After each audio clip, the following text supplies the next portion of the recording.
Hey, what's up everybody, and welcome back to the channel. In today's video, we're going to be discussing some of the specifications that we know about already for the Cfmoto CLC 450. For those of you that don't know, there is like a Chinese motorcycle show where Cfmoto kind of pulled the cover off of the CLC 450, and recently on their YouTube page, they've actually got a couple videos now showing the bike in action being ridden and confirming essentially that this bike is coming to fruition. I did take a trip over to Cycle World and I got a little bit of information, kind of compiled the data that they had together in one of my spreadsheets like I usually do, so you guys can kind of get a side-by-side comparison to see where the CLC compares to the competition from the already existing Japanese offerings here in the United States. I don't know when or if the CLC will be coming to the United States, but I can only assume because the 450 SS already exists and that engine is emissions compliant for the USA. So with that in mind, since there is a lightweight cruiser market out there, I think that Cfmoto is going to want a piece of that pie, just like they've already done with the lightweight sport bike market, as we've seen with the 450 SS and its tremendous success. You can watch my review on that motorcycle right here in the top right by clicking on this link. But enough of all of that. I'm going to be showing you a comparison between the Eliminator 450 and the Rebel 500, and kind of where the 450 CLC falls in line with those two motorcycles. We don't have a ton of official specifications, but Cycle World did provide a couple, so I've compiled them here for you today. If you find this video helpful or you were entertained somewhere along the way, please consider hitting that subscribe button and dropping a like on this video so that we can find more people who want to learn about this motorcycle. Alright, let's get into the comparison of these three motorcycles and let's see where the CLC falls in line. Okay, so the CLC has a 449cc inline twin with a 270-degree firing order, again borrowed from the already existing 450 SS. For those of you abroad in other countries, that would be the 450 SR. I get a lot of people asking what the difference is between those two bikes, and let me tell you, it's an S and an R. That's it. And it looks like the CLC actually has the lowest displacement in the entire category. Moving on to horsepower output, according to Cycle World, they talk about how the official documents show that the CLC will only put out a meager 40 horsepower. And while some of us might be a little bit disappointed with that number, with the Eliminator putting out upwards of 45 to 50, and the Rebel 500 churning out nearly 48 horsepower, I think we need to take a step back and look at what cruisers are traditionally, and those are torque-biased motorcycles.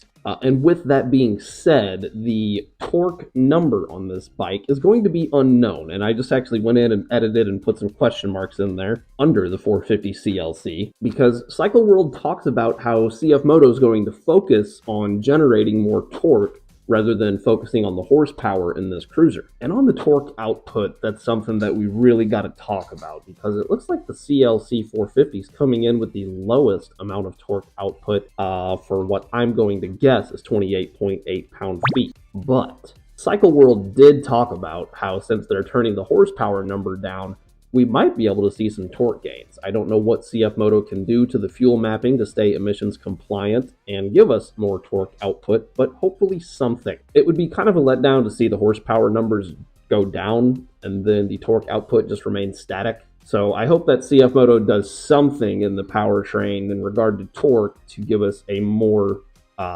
punchy throttle whenever you ask for it.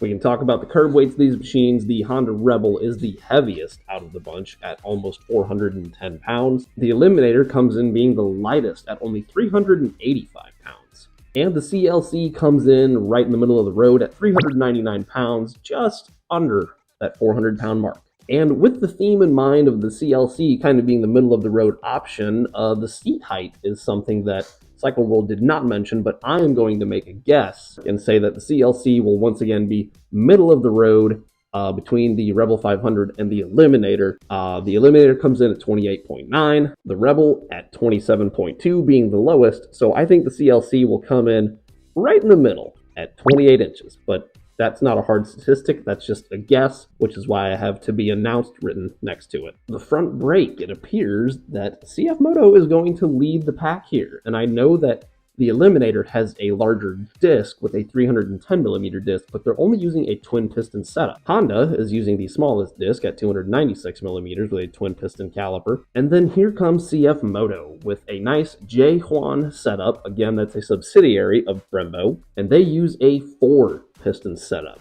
So in theory, we should see stronger braking force out of the CLC, which would be very much welcomed. The rear disc, I did not see a specification out there for it, so I didn't want to spread any misinformation that is to be announced. And the same goes for the front suspension, although I do want to make a note here that Cycle World mentioned that this bike was going to use an inverted setup, or at least that's what I think I saw in the article. I don't know. I'll put a photo right here so you guys can see what I saw. To my eye, this looks like a standard telescopic fork on a traditional setup. The rear suspension, it looks like Cfmoto's opting for a monoshock. I'm fine with the monoshock. The only problem I have with it is that it's not as easily accessible or tunable if you want to change it out or make a setting modification to like preload or something. So I left that kind of as a gray area, and that's why there's no spec leader for that. Miles per gallon, this is kind of, I gave this one to Honda just because they do lead the category in miles per gallon. But for a buyer, you know, MPG might not be the biggest concern, but the range is more likely the bigger concern there because they want to be able to fill up and then go a whole bunch of miles without having to stop. I didn't see a metric on what the tank size was for the CLC, but it's probably going to be bigger than the small peanut tank that the Rebel offers, and potentially even a little bit larger volume than what the Eliminator offers. And then pricing. If this bike does make it to the US, let's keep in mind that the Eliminator is priced at $66.49. The Rebel comes in $200 cheaper at $64.49.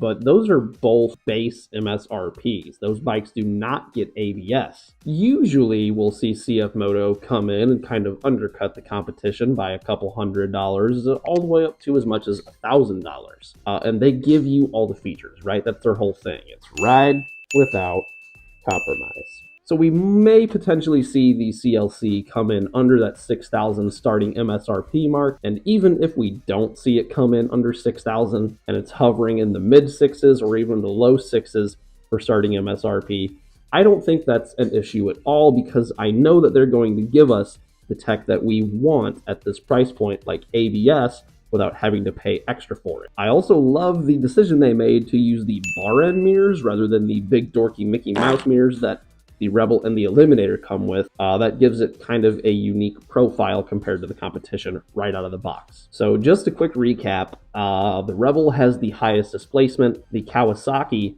has the best performance numbers in regard to horsepower, torque, and curb weight. The Honda gets the lowest seat height. The Cfmoto is probably going to have the best brakes, and they're going to come with ABS standard just like the rest of their lineup. I don't like to make assumptions, but I'm going to assume that Cfmoto will probably come out with a larger diameter fork, potentially a 43mm as opposed to a 41mm.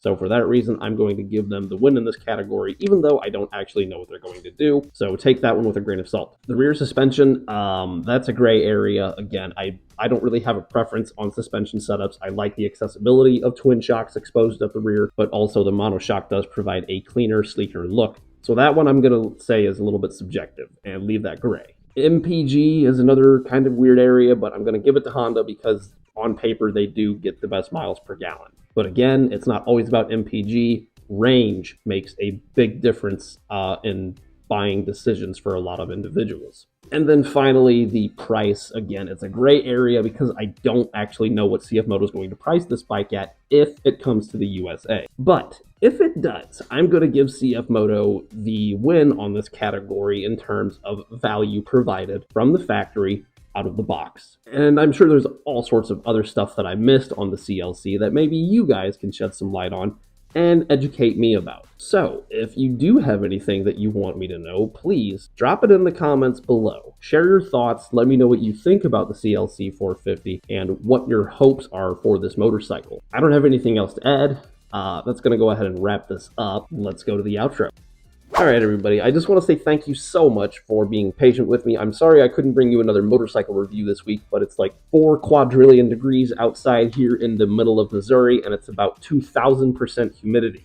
And with that, being outside, filming, riding a motorcycle in my helmet, it's almost just too overwhelming and detrimental to my health. So no review video this week, but hopefully we can get back on that train and continue cranking those out and bringing you guys reviews that you want to see. To catch my latest one, click on this link up here in the top right corner. That's the Eliminator 450 that we kind of compared to in this video. Again, if you enjoyed the content, please hit that subscribe button. Please drop a like on this video. I hope you all have a wonderful week. Be kind and ride safe.